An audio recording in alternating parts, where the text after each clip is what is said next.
여러분 혹시 이런 생각 해보신 적 있으신가요? 지금 주식을 샀어야 했는데, 또는 그때 그 아파트를 잡았더라면, 재테크를 하다 보면 누구나 타이밍에 대한 아쉬움이 남기 마련이죠. 하지만 5억을 모으는 사람들은 단순히 투자의 타이밍만 보지 않습니다. 그들은 타이밍보다 훨씬 중요한 이것을 보죠. 과연 무엇일까요? 오늘은 5억 모으기의 비밀, 타이밍보다 중요한 이것에 대해 함께 이야기 나눠볼게요. 준비되셨나요? 자, 그럼 시작합니다. 많은 분들이 5억이라는 목표를 세울 때 흔히 언제 사야 가장 이득일까 하는 타이밍에만 집중합니다. 하지만 진정한 고수들은 타이밍보다 씨앗을 뿌리는 것에 집중합니다. 여기서 말하는 씨앗은 바로 종잣돈이에요. 5억 모으기의 첫 단추는 바로 이 종잣돈을 만드는 겁니다. 웹 검색 결과에서도 가장 중요하게 강조하는 부분이 바로 이 종잣돈 마련이죠. 어떤 전문가들은 5천만 원만 모으면 5억은 금방 모을 수 있다고 이야기합니다. 이 이야기는 5천만 원이라는 시작 자본이 있다면 이를 지렛대 삼아 투자를 통해 자산을 빠르게 불려나갈 수 있다는 의미를 담고 있습니다. 또 다른 이들은 아예 5억을 모으기 위한 종잣돈은 5억부터라고 말하며 그 전까지는 수익률에 너무 집착하지 말고 내실을 다지라고 조언하기도 해요. 이게 무슨 말일까요? 결국 종잣돈이 없으면 어떤 투자 기회가 와도 잡을 수 없다는 뜻입니다. 내 손에 질 씨앗이 없는데 아무리 좋은 땅이 눈앞에 있어도 농사를 지을 수 없는 것과 같은 이지죠. 종잣돈은 투자의 기회를 포착하고 실행할 수 있는 실탄이자 5억이라는 거대한 목표를 향해 나아갈 수 있는 가장 강력한 엔진이라고 할 수 있습니다. 그럼 이 중요한 종잣돈 어떻게 모아야 할까요? 바로 높은 저축률이 핵심입니다. 재테크 전문가들이 입을 모아 강조하는 것이 바로 이 저축률이에요. 단순히 돈을 아끼는 것을 넘어 내가 벌어들이는 소득의 상당 부분을 저축에 할당하는 전략이죠. 실제로 월급과 성과급을 합쳐 월 70만 800만 원을 저축해서 6년 만에 5억을 모은 맞벌이 부부 사례도 있습니다. 정말 대단하죠? 물론 모두가 이렇게 높은 저축률을 유지하기는 어려울 수 있습니다. 각자의 소득 수준과 생활 환경이 다르니까요. 하지만 중요한 건 내가 가능한 범위 내에서 최대한 많은 돈을 꾸준히 저축하려는 노력입니다. 소비를 줄이고 불필요한 지출을 통제하며 더 나아가 수입을 늘리는 다양한 방법을 고민하고 실천해야겠죠. 부업을 시작하거나 자기계발을 통해 몸값을 높이는 것도 좋은 방법이 될 수 있습니다. 단순히 언젠가는 돈을 벌겠지가 아니라 지금 당장 내가 저축할 수 있는 최대한의 금액은 얼마일까? 그리고 어떻게 하면 이 금액을 더 늘릴 수 있을까? 를 고민하고 행동한 것이 5억 모으기의 가장 기본적인 출발점이자 성공의 가능성을 높이는 중요한 전략입니다. 저축률을 높이는 것은 단순히 돈을 모으는 행위를 넘어 미래를 위한 강력한 의지를 보여주는 것이기도 합니다. 종잣돈이 마련되었다면 이제 다음 단계는 무엇일까요? 바로 투자를 통해 자산을 불려나가는 겁니다. 하지만 여기서도 많은 분들이 어떤 주식이 오를까?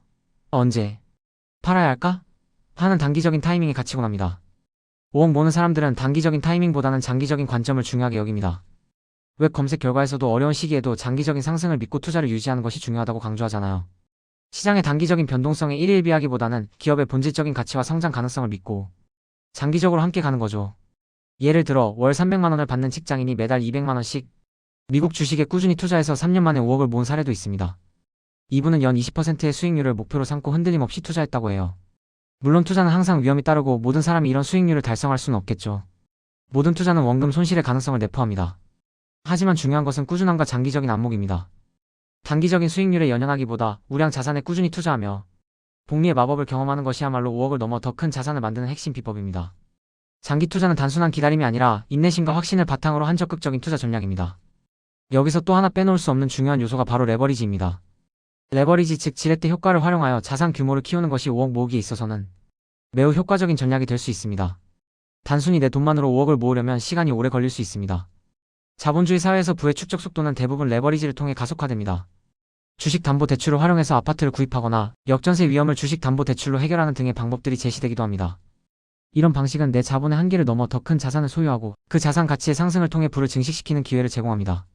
물론 레버리지는 양날의 검과 같아서 잘못 사용하면 큰 위험으로 돌아올 수도 있습니다. 대출 금리 상승이나 자산 가치 하락 시에는 상당한 손실을 입을 수 있죠. 그래서 자신에게 맞는 리스크 관리 계획과 함께 신중하게 접근해야 합니다.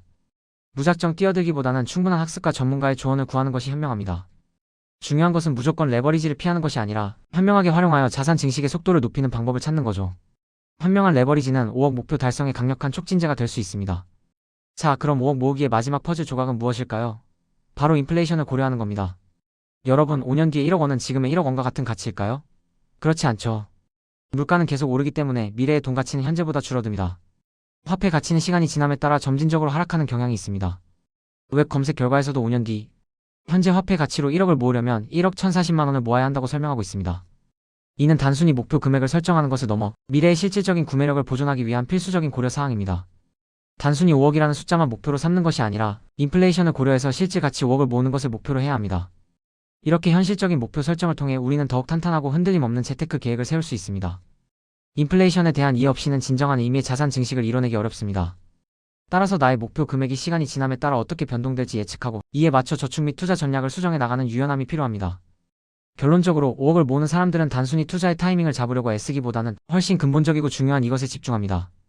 그것은 바로 종잣돈을 모으는 것, 높은 저축률을 유지하는 것, 장기적인 관점으로 꾸준히 투자하는 것, 그리고 레버리지를 현명하게 활용하고 인플레이션까지 고려하는 전략적인 관점이라고 할 수 있겠네요. 이 모든 과정은 결국 우리의 그릇을 키우는 것과 같습니다. 재테크는 단순히 돈을 불리는 기술이 아니라 돈을 다루는 나의 능력을 키우는 과정이기도 합니다. 한때 비트코인이나 테슬라를 가지고 있었어도 그 그릇이 준비되지 않으면 결국 자신의 그릇만큼만 남게 된다는 이야기도 있잖아요.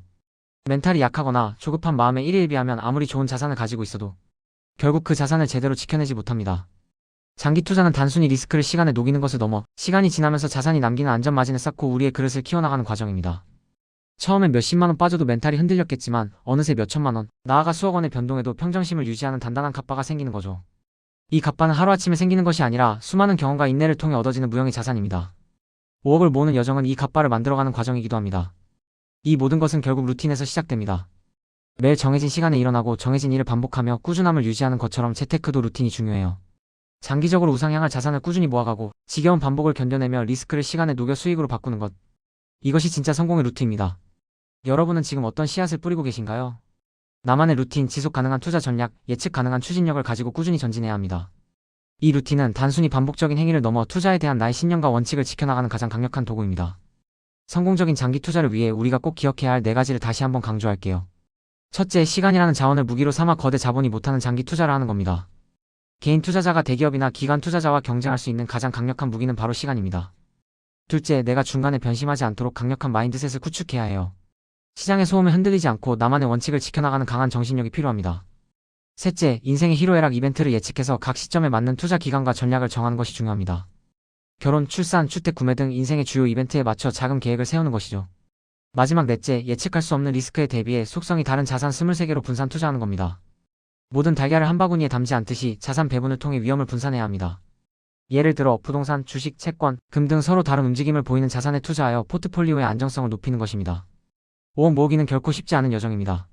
하지만 타이밍에만 매달리는 것이 아니라 종잣돈 마련, 높은 저축률, 장기 투자, 레버리지 활용, 인플레이션 고려라는 이 전략적인 관점을 갖춘다면 충분히 달성 가능한 목표가 될 수 있습니다. 중요한 건 끝까지 살아남는 것입니다. 아무리 좋은 전략도 포기하면 소용없어요. 시장은 언제나 우리에게 인내심을 요구하고 포기하지 않는 자에게 기회를 줍니다. 우리 함께 이 긴 여정의 동료로서 계속 투자와 루틴을 이어나갑시다. 여러분의 성공적인 재테크를 응원합니다. 리스펙합니다.